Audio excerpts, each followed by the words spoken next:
بسم اللہ الرحمن الرحیم۔ السلام علیکم ورحمۃ اللہ وبرکاتہ۔ اس ویڈیو میں مختلف شہروں کے سحر و افطار کے اوقات، سحر و افطار محض کھانے کا انتظام نہیں بلکہ نبی کریم صلی اللہ علیہ وآلہ وسلم کی سنت ہے۔ رسول اللہ صلی اللہ علیہ وآلہ وسلم نے فرمایا، سحری کیا کرو کیونکہ سحری میں برکت ہے۔ اسی طرح افطار کا وقت قبولیت دعا کا وہ لمحہ ہوتا ہے، سارا دن بھوک پیاس میں گزارنے کے بعد جب روزہ دار اللہ کے دیے ہوئے رزق سے افطار کرتا ہے تو اس کے دل میں شکر گزاری کا احساس پیدا ہوتا ہے۔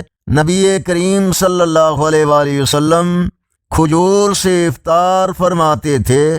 اس ویڈیو کو اپنے دوستوں اور دوسرے فیس بک واٹس ایپ کے گروپس میں شیئر کیجیے تاکہ تمام اہل ایمان سحر و افطار کے صحیح وقت سے آگاہ ہو سکیں۔